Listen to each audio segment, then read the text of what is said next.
Here is something almost nobody says out loud. The reason your money feels heavy is the same reason your home feels heavy. It is not that you earn too little. It is that too many small choices never got made, and they have been quietly stacking up in both places at once. A full closet and a maxed out card are not two problems. They are one problem wearing two outfits. Good news! Both piles clear out faster than you expect. The moment you stop trying to fix everything at once and start following a few plain rules instead. That is the next 25 minutes. 40 rules that quiet the noise in your bank account and your home, used by the people who look calm because they finally are.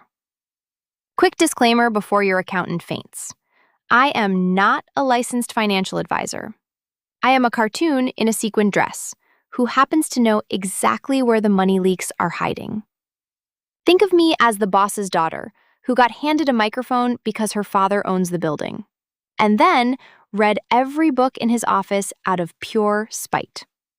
So take the ideas, verify the numbers yourself, and please do not sue a drawing. Start with the rule everything else hangs on. Rule 1. Own less and you will owe less. Every object you bring home asks for something after you pay for it. Space, cleaning, insurance, repair, and that low hum of attention whispering that you still have to deal with it someday. A garage packed with things you meant to use is not wealth. It is a storage bill you pay in square footage and quiet guilt. Before you buy, ask what this thing will cost you every month, not just today. Rule 2. Give every dollar one job before the month begins. Money with no assignment drifts, and drifting money gets spent on nothing you will ever remember.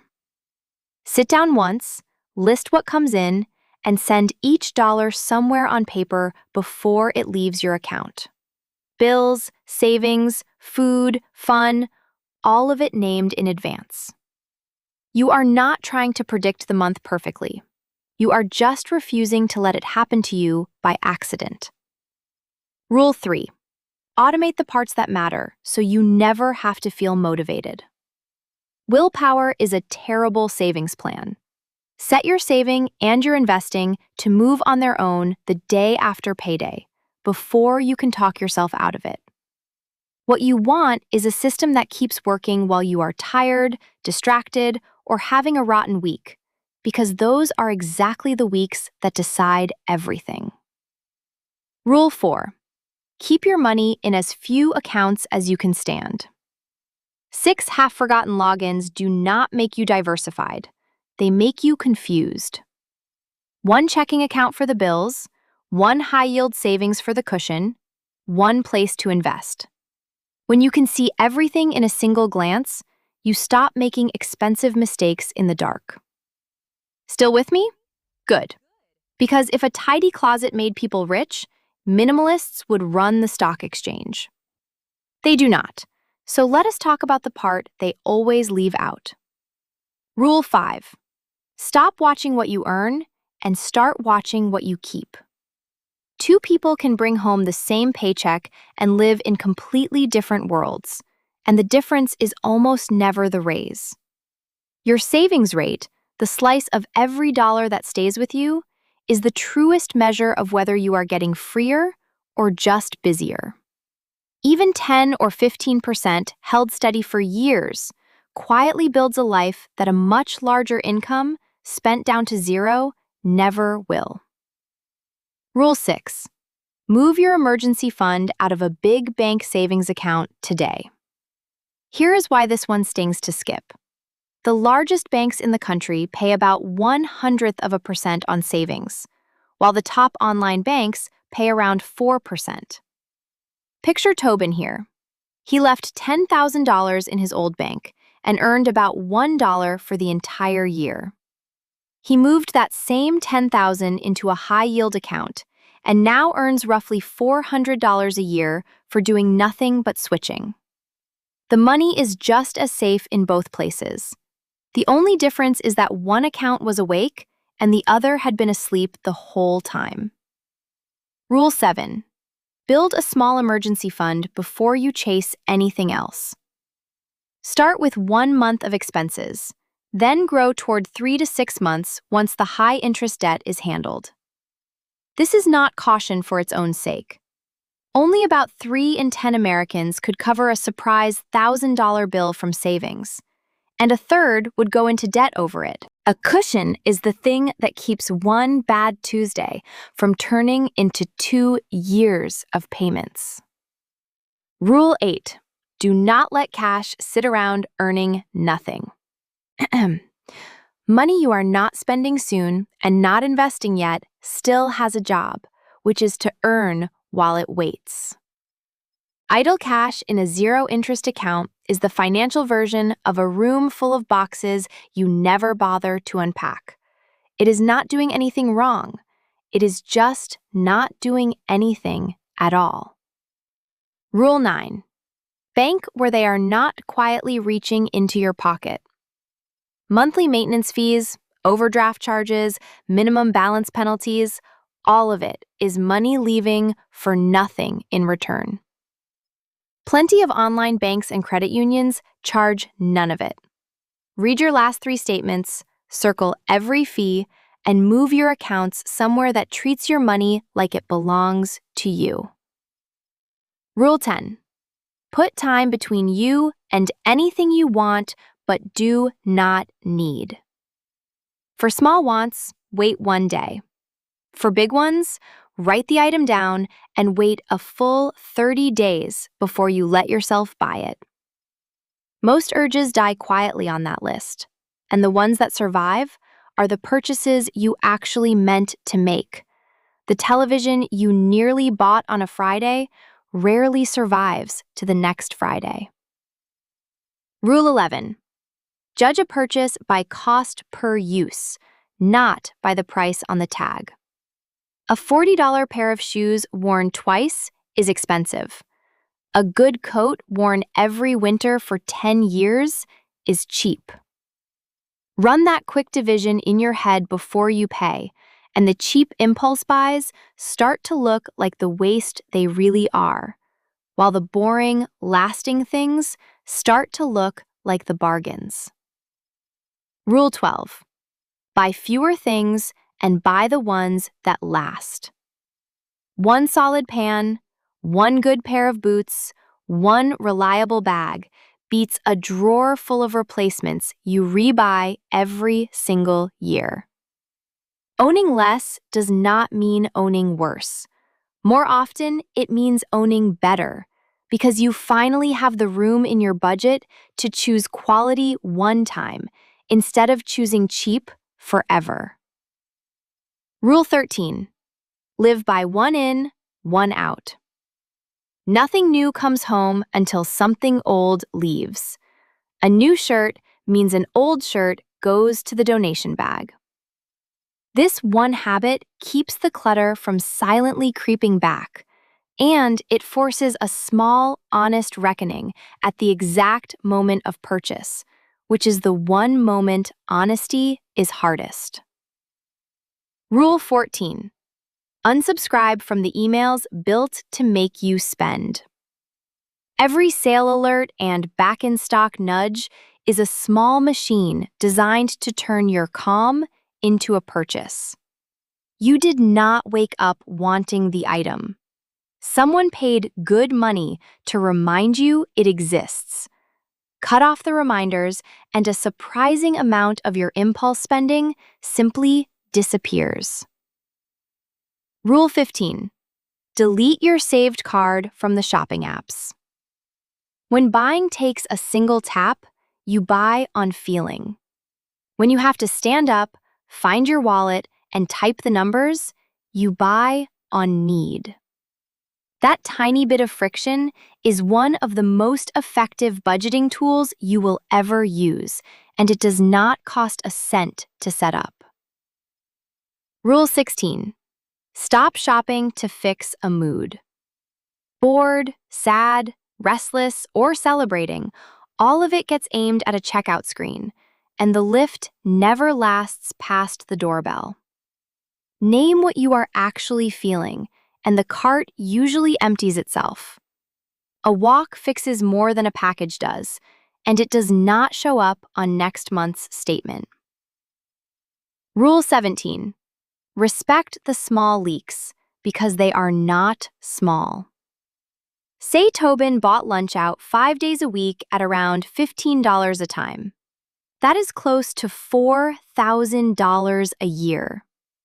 When he saw that the same money invested at a normal long-run return could grow to roughly $170,000 over 20 years, the sandwich stopped feeling free.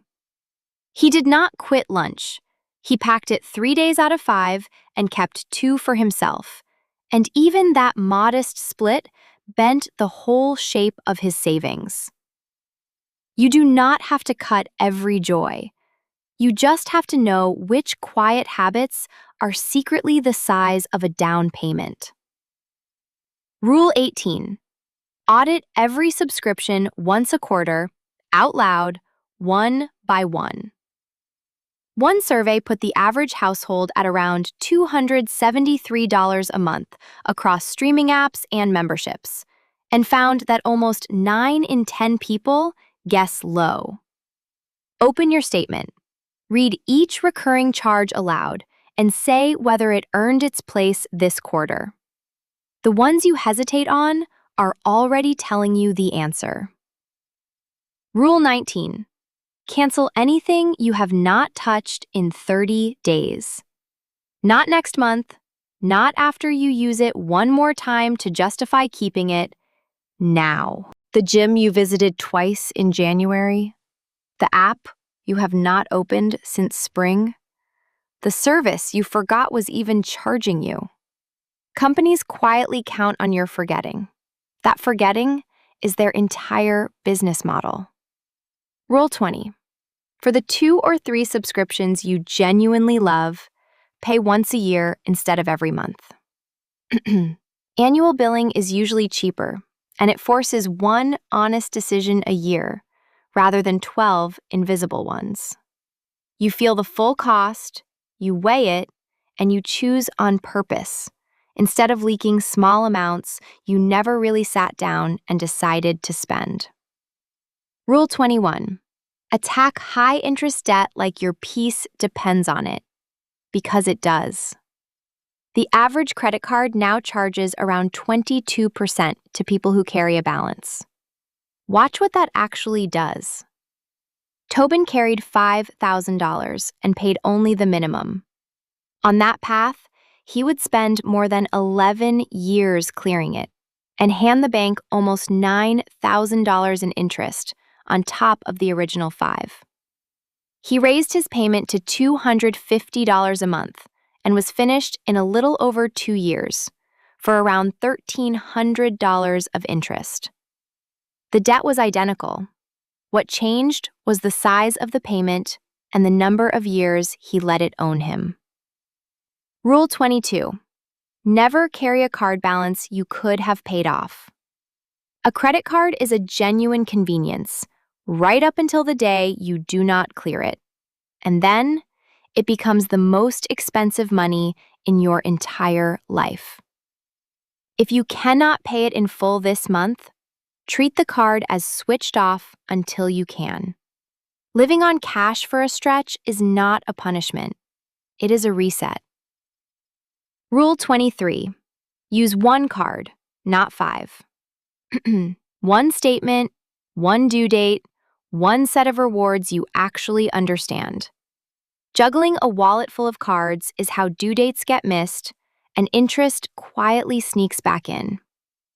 One card also makes your spending legible. You can look at a single statement at the end of the month and actually understand where the money went. Rule 24. Pick one payoff order and follow it without second-guessing yourself. Line your debts up either by highest interest rate first, which saves the most money, or by smallest balance first, which gives you a fast win to build momentum on. Both of them work. The gap between the two methods is tiny, next to the gap between doing this at all and letting the debt drift for another year. The only approach that truly fails is the one where you keep changing your mind halfway through. Choose your order and throw every spare dollar at the debt on top of the list until it is gone. That is the hardest stretch behind you. Everything up to this point was defense, plugging the small holes your money kept draining through. From here on, the rules do the opposite. They pull money back in and put it to work. If your shoulders just dropped an inch, that is the sound of a plan starting to work. Hit subscribe so your next paycheck has somewhere smarter to land. Because the rules coming up are the ones that turn an ordinary salary into something that finally has your back. Now, the money that grows while you sleep. Rule 25. Take the full employer match before you do anything else with investing. If your job offers to match part of whatever you put into a retirement plan, that is not a perk. It is a piece of your own pay that you only receive if you reach out and claim it.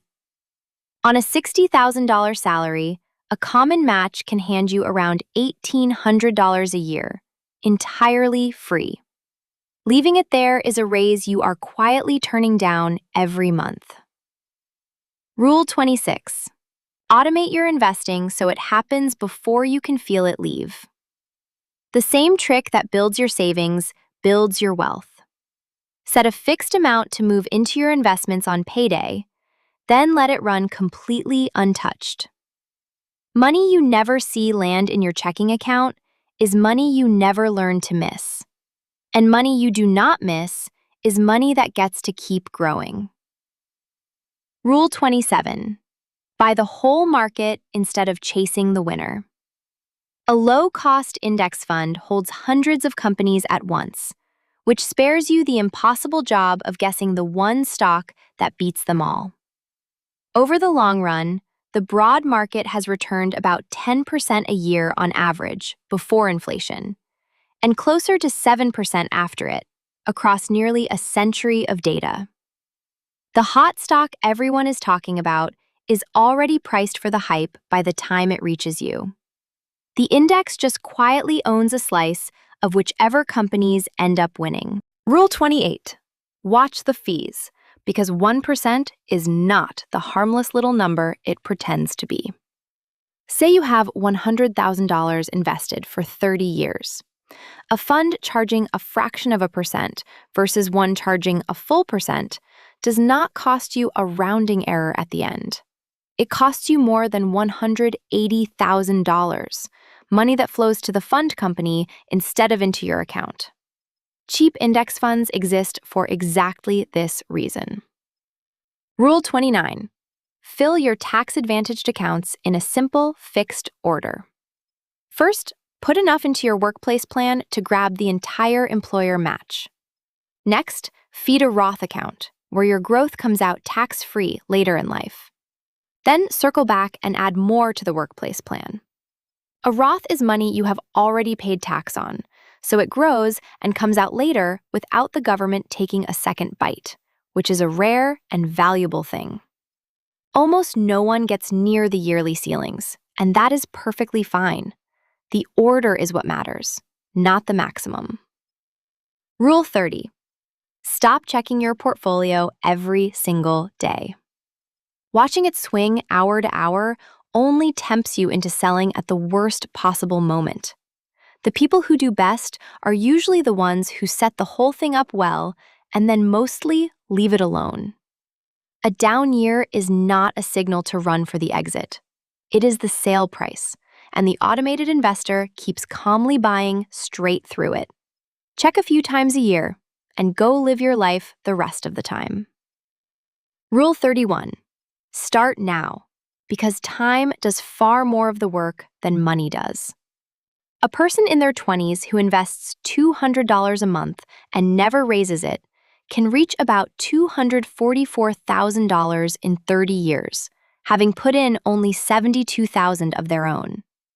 Make it $500 a month, and it grows past 600,000. The first 10 years feel almost pointless because the balance is still mostly just your own deposits stacked up.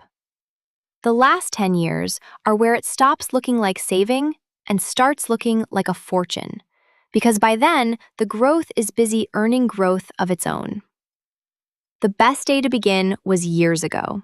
The second best is today. Rule 32. Refuse to let your spending rise every time your income does. This is the trap that keeps even high earners broke. A raise arrives, and somehow the nicer apartment, the newer car, and the bigger everything swallow it whole before it ever reaches your savings.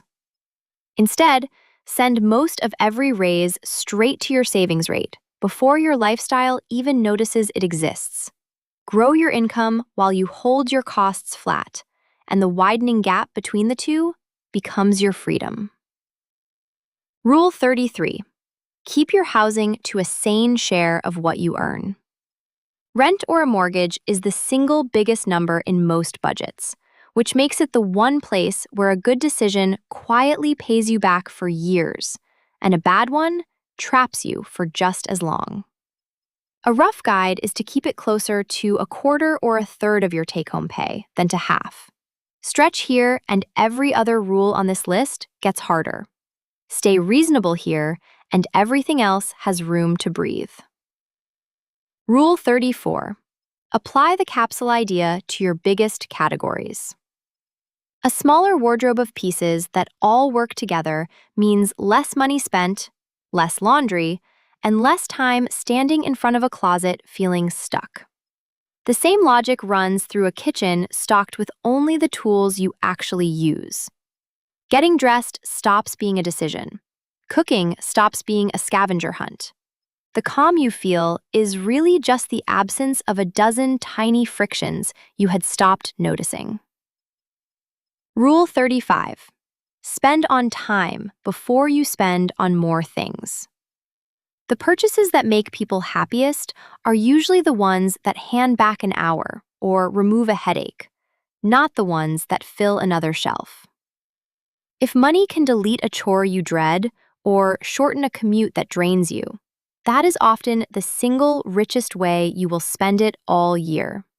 A thing sits in a corner. Time bought back gets folded into the rest of your life. Rule 36. Run a no-spend day, or a whole no-spend week. Whenever things start to feel loose, buy nothing but the true essentials, and watch how many reflex purchases come rising to the surface the moment you tell yourself no. It is not about deprivation. Do it for a week, and you will find the reflex buys hiding in plain sight. The ones your budget never flagged, because each one felt far too small to matter on its own. Rule 37. Track your net worth once a month, and then stop there. One number. Everything you own minus everything you owe, checked on the same day each month. That alone is enough to see the trend without drowning in daily noise. Apps that slice your spending into 40 color-coded categories mostly generate guilt. One clean number moving in the right direction generates something far more useful, which is momentum. Rule 38. Insure the disasters and self-insure the rest. Buy real coverage for the events that could genuinely wipe you out: the health crisis, the totaled car, the lawsuit. Then skip the tiny add-on warranties and protection plans on cheap gadgets, because those are built to profit from your fear, not to protect you. The little plan on a $40 device is priced so the seller comes out ahead on average. The coverage on your health and your home is priced so that you come out ahead on the day everything goes wrong. Rule 39. Say the money out loud with the people you share it with. Silence is where financial stress does its best growing, and a partner or a family kept in the dark cannot help you steer. One honest conversation a month about what is coming in, what is going out, and what you are building toward does more good than any app on your phone. Money handled in the open, together, stops feeling anywhere near as heavy as money carried alone. Rule 40. Decide what enough looks like as a real number and write it down. Hardly anyone ever draws a finish line, so they run forever and mistake the exhaustion for ambition. Tobin worked out that his calm, contented life cost a specific and fairly modest amount each year, and the moment he named it, the pressure to keep grabbing for more simply lifted off his shoulders. He stopped measuring himself against people chasing a number twice as large and half as happy. Naming his enough did not shrink his ambition. It aimed it. When you know your own number, the other 39 rules stop feeling like restrictions and start feeling like a map. Because now, every one of them points somewhere. That is the whole trick. A richer, calmer life is not the one with the most crammed into it. It is the one where your money and your space finally do only what you ask them to. Notice what none of these 40 rules actually required. Not a bigger salary, not a windfall, not some secret nobody else has. Every last one was about keeping and directing the money already moving through your hands right now. Which leaves one honest question hanging in the air. Why did nobody teach us this earlier, back when it would have spared us the hard years? If you want the ground floor underneath all of it, the plain money lessons most of us were supposed to learn in school and somehow never did, that is the natural place to go next. The ebooks, the financial calculators, and the free resources are waiting at jetsetwealthstyle.com. Links below. No clutter, no upsell ambush, just the map. Before you go, tell me one thing in the comments. Which of these 40 rules did you already know but quietly stopped following? And which single one are you starting tonight? Now go make one small decision before bed. Your future self is already thanking you, and she has excellent taste.